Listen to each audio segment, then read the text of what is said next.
Fala aí, pessoal, beleza? Vamos nessa então para a correção aí das questões de direito administrativo do exame número 39, da primeira fase, né, do exame 39. Se você não sabe, a gente já tem aqui no canal várias provas anteriores comentadas, tá? Da primeira fase. Então, se você não viu, pode ver aí. E eu vou gravar agora a OAB 39, que é o exame mais recente, pelo menos do momento que eu estou gravando esse vídeo aqui, tá? Rápidas considerações, a prova não foi difícil de direito administrativo, não fugiu do tradicional, não teve nada ali, nossa, que questão fora do comum, nada, nada, nada, nada.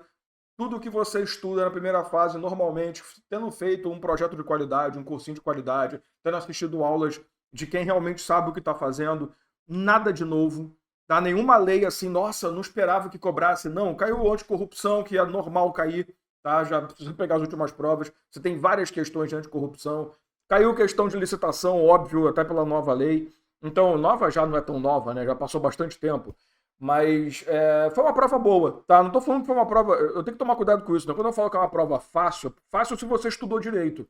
Não é que foi uma prova fácil, qualquer um faria, não, também não é assim. Não existe na OAB prova fácil. Né? O que existe é uma prova que, se você estudou com qualidade, você fez com qualidade também, tá? E administrativo não trouxe nenhum obstáculo para quem estudou corretamente. Tá? Então vamos lá, vamos analisar as questões logo para eu poder mostrar para você o que eu estou falando. Né? A primeira questão fala o seguinte: no ano de 2020, o município Alfa, por meio da Secretaria Municipal de Saúde, realizou um concurso público para o cargo de médico. Não obstante inexistência de previsão legal no curso do certame, a Secretaria de Saúde incluiu como fase. Porra! Não tinha previsão legal e no meio do certame, vamos colocar aqui a fase de exame psicotécnico e eliminou diversos candidatos. Tudo errado, né? O candidato Antônio apresentou requerimentos administrativos cabíveis para tentar reverter a decisão, mas não obteve um êxito, né? Assim sendo, Antônio ajuizou uma reclamação constitucional junto ao Supremo Tribunal Federal, julgada procedente com base na súmula vinculante 44, que você estuda ela toda vez que se fala em concurso público, tem que se falar da súmula que trata do psicotécnico, né? Que dispõe ainda a OAB, a FGV sempre carinhosa, né? Ainda colocou o texto. Só por lei se pode sujeitar a exame psicotécnico, habilitação, blá blá blá. Tem na Suprema Corte, já tem aqui dizendo que não existe lei, né? Tem na Suprema Corte dado ciência à autoridade prolatora do ato ilegal e ao órgão competente para o julgamento do recurso. No ano de 2022, tá? O concurso foi em 2020. A Secretaria Municipal de Saúde publicou o edital de novo concurso, agora para o cargo de enfermeiro. Mantida a inexistência de lei prevendo o exame psicotécnico, mais uma vez o município Alfa incluiu o mencionado exame em fase do concurso. Não aprenderam, né? E o mesmo secretário municipal eliminou do certame a candidata Maria. Resumo da ópera: municípios brasileiros, né? Os caras nem 2 anos depois não conseguiram corrigir a cagada, mas beleza. Na qualidade de advogado de Maria, com base na Lei 9784, integralmente aplicável ao município Alfa por força de lei local, né? Porque a gente sabe que a 9784 é uma lei federal, mas nada impede que os municípios, os estados, o Distrito Federal, que é o caminho natural das coisas, adotem a lei do processo federal como lei local. Então coloca lá uma legislação local dizendo que tem aplicação integral, que foi o caso aqui. Você deve impetrar mandado de segurança, observado o prazo decadencial de 180 dias. Você até poderia discutir a possibilidade de um mandado de segurança. Só que esse detalhe aqui é o detalhe clássico de prova da OAB. Cara, não tem. Ou na primeira ou na segunda fase, sempre tem um jeitinho deles enfiarem isso aqui. Mandado de segurança, o prazo não é de 180, é de 120 dias para a sua propositura. Então, mesmo que você quiser argumentar, não, mas cara, mandado de segurança, direito líquido certo, minha avó, meu cachorro, o prazo está errado. Então a letra A está errada. Sabe? Você não precisa discutir mais nada, só de você pegar o prazo, isso é tradicional. A FGV é 66 anos, exagerado, né? Ela faz questões de mandado de segurança usando o prazo para tentar dar uma derrubada. Ajuizar uma ação popular, requerendo nomeação de Maria e condenação do secretário por crime de responsabilidade pela inobservância reiterada do seu mandato. Não tem nada a ver a ação popular com o que a gente está buscando aqui, né? Se tivesse querendo anular um ato administrativo, a gente poderia conversar, mas requerendo a nomeação de Maria, requerendo uma condenação em crime de responsabilidade, a ação popular não é o caminho, né? Propor uma ação anulatória do ato de eliminação de Maria. Ação anulatória é um procedimento que você estudou lá no processo civil que não tem porcaria nenhuma a ver com isso aqui. A ação anulatória está lá para frente, depois de trânsito em julgado, você tentando desfazer tudo, ou até mesmo uma ação que venha anular atos em si, porém, não nesse procedimento, pelo afastamento do cautelar do secretário pelo prazo de 1 ano. Nenhuma dessas. Sabe qual é o detalhe importante? Que talvez você fique pensando assim, mas Dalmo, não caberia uma ação anulatória? Nenhuma das ações. Eu estou aqui perdendo o maior tempo explicando quando a gente deveria ter prestado atenção num detalhe. Lei 9784, ela não prevê o mandado de segurança, ela não prevê ação popular, ela não prevê ação anulatória. Logo, a única resposta realmente cabível, por mais que você queira discutir, não, mas a ação popular pode até que... A letra D é o único caminho, manejar pedido de reconsideração. E alertando que em razão do julgamento anterior, reclamação, tal, blá, blá, blá, acabou. Então é isso que realmente nos interessa. Olha como é que às vezes a gente vai para uma prova da OAB certas de que a gente tem que trabalhar muito, que a prova vai ser super, hiper difícil. Cara, ele deu um instrumento legal e falou, com base nessa lei, o que você faria? Qualquer coisa menos propor ações que não estão previstas na lei. Tá? Então, esses instrumentos que estão aqui, na forma que eles estão apresentados, pior ainda, não tem previsibilidade. Logo, só pode realmente ser a letra D. Tá? Então, mais um motivo para a gente fugir aí de qualquer outra resposta, beleza? Próxima questão, vamos lá. Vou achar a tela aqui, porque às vezes eu me perco. A Secretaria de Fazenda do Estado Alfa acabou de adquirir novos computadores, que substituíram os antigos equipamentos que serviam aos agentes públicos lotados no órgão. Sendo assim, os antigos equipamentos, que ainda funcionam, estão sem qualquer utilidade na pasta, razão pela qual o secretário de Fazenda instaurou um processo administrativo visando a sua alienação. Cara, já está no caminho. Alienar um bem imóvel que seja inservível para a administração pública, buscando um outro caminho que não seja entregar na mão da administração pública, de outra administração pública, só pode exigir licitação. A gente sabe que a modalidade é leilão, não tem muita conversa, mas vamos ver, né, se é isso mesmo que a questão quer. No bojo do citado processo ficou consignada a existência de interesse público devidamente justificado para a alienação de equipamentos, assim como já foi realizada a sua avaliação. A sociedade empresária Sigma possui interesse em adquirir o computador e, em consulta a seu advogado, foi informada de que, consoante a Lei 14133, a alienação desses bens da Secretaria da Fazenda, em regra, a letra A, dependerá de licitação na modalidade leilão. Nem tem tempo a perder. Tá na cara que, em momento nenhum, falou aqui que a gente está fazendo uma alienação para outro ente da administração pública, que a gente poderia discutir a questão de dispensas de licitação. Não é o caso, ele está falando aqui que tem um interessado, uma sociedade empresária tal, e que tem interesse público na alienação sim, que a gente pode gerar dinheiro, a gente pode fazer, né, novos investimentos. Então é óbvio, no final das contas, que a gente só tem um caminho para fazer. Se você olhar as outras opções, exigirá autorização legislativa e dependerá de licitação na modalidade de concorrência. Primeiro que com a nova lei, tudo agora é leilão. Antigamente a gente tinha até uma discussão, né? Bem imóvel, concorrência, bem imóvel, que também não caberia, né? Aqui é um bem móvel, mas tudo bem. Agora está tudo ali, bens móveis e imóveis, está no leilão. E segunda coisa também é que autorização legislativa é só para bem imóvel, né? Basicamente, mas tudo bem. Será promovida mediante inexigibilidade, tá brincando, né? Deverá, critério de oportunidade de conveniência, deverá ocorrer mediante prévia licitação, sim, em modalidade compatível com o valor da avaliação, ou seja, ele está dizendo que caberia qualquer modalidade de acordo com o valor, sendo que a Lei 14133 não usa mais valor como razão para licitar como regra, né? A gente tinha antigamente aquela divisão, valor, objeto, agora é tudo pelo objeto. Então, questão fácil também, dada de graça, letra A, sem muita conversa, tá? O município Ômega pretende alugar o imóvel de propriedade de João, pois suas características de instalações e localização tornam necessária a sua escolha, uma vez que se trata de um prédio de 3 andares situado ao lado do principal hospital municipal, que, após necessárias adaptações e investimentos, poderá sediar a Secretaria Municipal de Saúde, cuja sede atual não mais comporta todos os setores. Atenção! Suas características de instalação tornam necessária a sua escolha. Já mostrou pra gente o que a questão quer. Né? Você sabe que uma das coisas que a gente chama a atenção é que a Lei 14133 fez uma correção muito importante da nossa antiga lei de licitações, a 8666.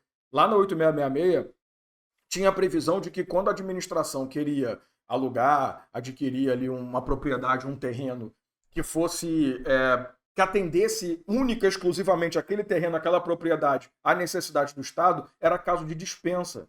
Era Houve uma correção porque se é único, não tem conversa, não tem competição, logo é inexigibilidade. Então a nova lei, né, ainda falamos assim por questão de trauma, a lei 14.133, ela deixa muito claro que isso aqui é questão de inexigibilidade. Então, vamos lá. Dessa forma, o município Ômega instaurou um processo no bojo do qual já houve a certificação da inexistência de imóveis públicos vagos e disponíveis que atendam o objeto, que é um requisito da lei. Não adianta você falar esse é o melhor. Você tem que provar, né? Bem como foram juntadas informações com justificativa, tudo que se faz em licitação tem que justificar, que demonstram a singularidade do imóvel a ser locado e que evidenciam vantagem para ela. João, pô, questão gigante para um troço que já está resolvido, né? Mas vamos embora. Que tem interesse em alugar seu imóvel, foi procurado por agentes públicos da Secretaria Municipal de Saúde para assinar o contrato, que será firmado expressamente sob regime jurídico da nova lei de licitações, para não ter discussão, né?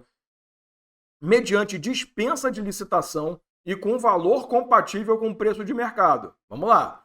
Na qualidade de advogado contratado por João, você lhe informou que, de acordo com a Lei 14.133, o contrato de locação pode ser assinado com fundamento na dispensa desde que haja prévia avaliação. Não é dispensa.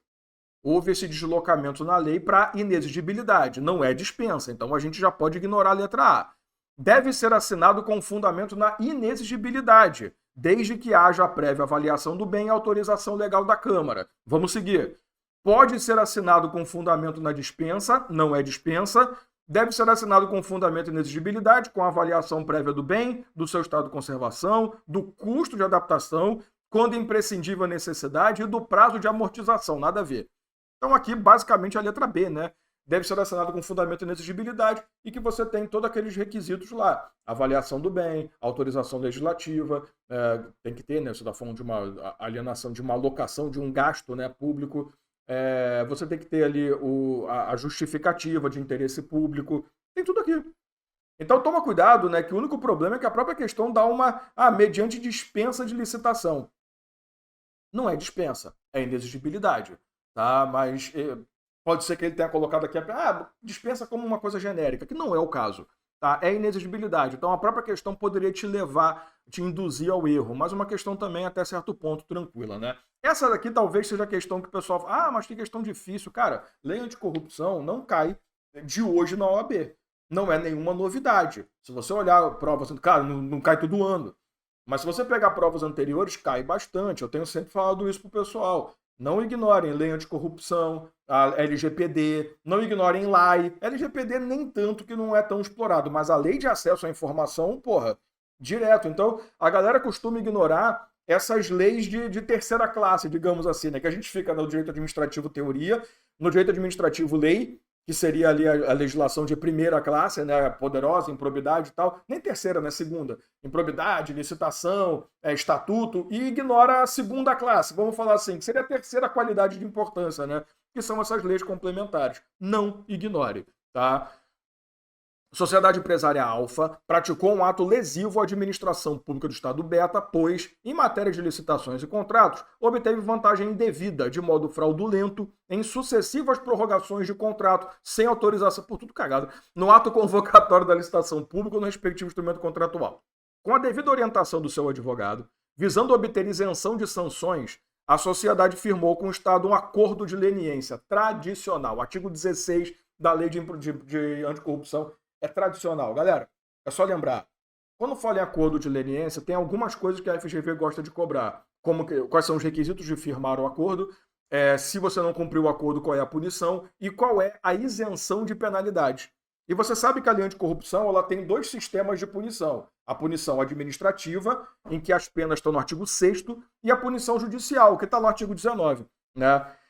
O que o acordo de leniência faz? Ele gera 3 benefícios para o cara que gerou o acordo ali, para a pessoa que firmar o acordo. Primeiro, isenta a publicação extraordinária da punição, que seria ali basicamente afastar uma punição administrativa. Segundo, isenta a impossibilidade de receber convênio, de fazer convênio, receber subvenção, crédito da administração pública. Então você não vai ter essa impossibilidade. E reduz a pena.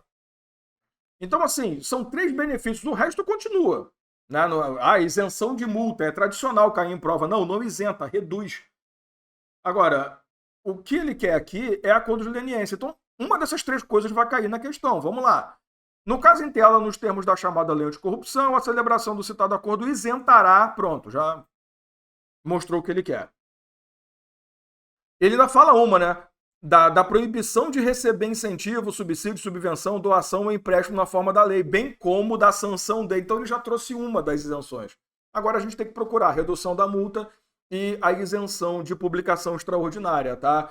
Isenção de multa, não. A gente já falou que a multa não é isenta, né?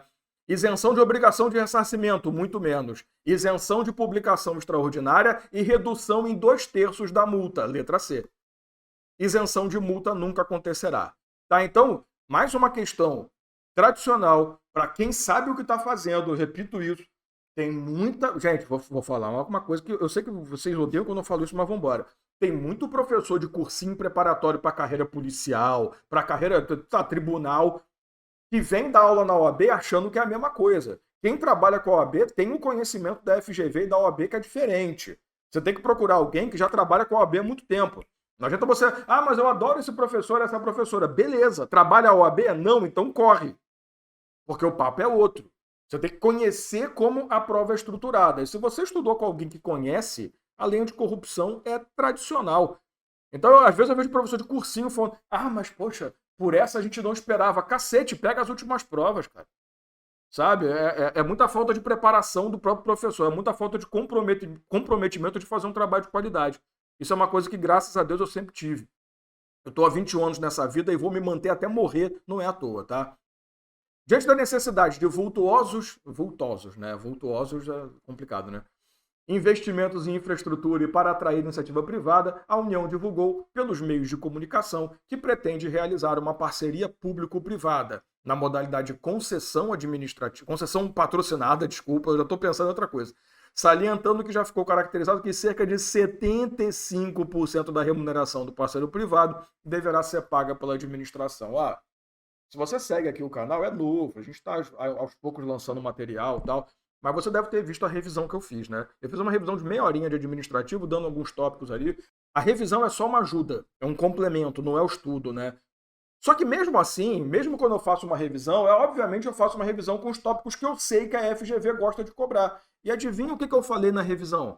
A concessão patrocinada, ela tem como regra 70% de limite para que a administração pública possa assumir a obrigação de pagamento. Além de 70%, para que você possa assinar um contrato acima disso, é necessária autorização legislativa. Quem assistiu minha revisão pegou essa questão aqui de graça, sem esforço. Tá? Então, assim, 75% pode? Pode. Tem quem diga que não, né? Tem o pessoal que só fala 70% e vai embora. Aliás, quando você estuda a concessão patrocinada administrativa, você tem que saber as regras de PPP, cara. Não tem fuga. E tem muito professor que não fala, fazer o quê? Pode. Já matamos. Pode, desde que tenha autorização legislativa. Tal notícia despertou, claro, tem que ter previsão contratual também, tá? Despertou o interesse, a sociedade considera que procurou a sua assessoria jurídica. Diante dessa situação, assinar a alternativa, blá, blá, blá. A concessão patrocinada pretendida depende de autorização legislativa específica. Acabou. Até porque, acaso vença a licitação, a própria sociedade pode formalizar o respectivo contrato. Só faltava essa, né? A gente faz uma licitação para o contrato ser feito. Tá. A contraprestação da União no contrato deve ser realizado exclusivamente por ordem bancária. Em momento nenhum, a lei estabelece uma forma de pagamento única.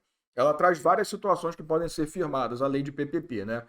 Não é possível que a União preste garantia de obrigação pecuniária contraída pela administração pública. Nada a ver, né? Meu Deus, que questão. É aquela típica questão que o examinador faz uma questão muito boa, porque não é uma questão simples, só que ele não sabe o que cobrar. Ele cria a situação e ele mesmo não sabe como transformar aquilo em questão. E começa a colocar um monte de besteira que não tem nada a ver.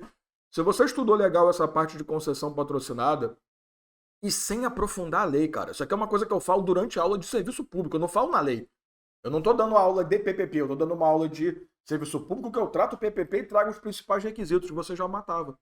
Tá? Então, uma prova muito tranquila, muito bem feita, tá? Não tem discussão, não tem, poxa, isso aqui ficou mal explicado, ficou mal escrito. Não, uma questão muito tranquila, várias questões muito tranquilas, e que eu espero que você tenha ido bem, ou se você não fez o concurso, que você entenda, né, o exame, né, o concurso, tanto faz, é um concurso, que você entenda que, né, a FGV, ela não nem sempre está de boa vontade assim, mas você vê que ela pegou vários tópicos distintos, né? Mas são tópicos que, bem trabalhados, não causam nenhuma dificuldade, belezinha? Então tamo junto, a gente se vê aí numa próxima aula.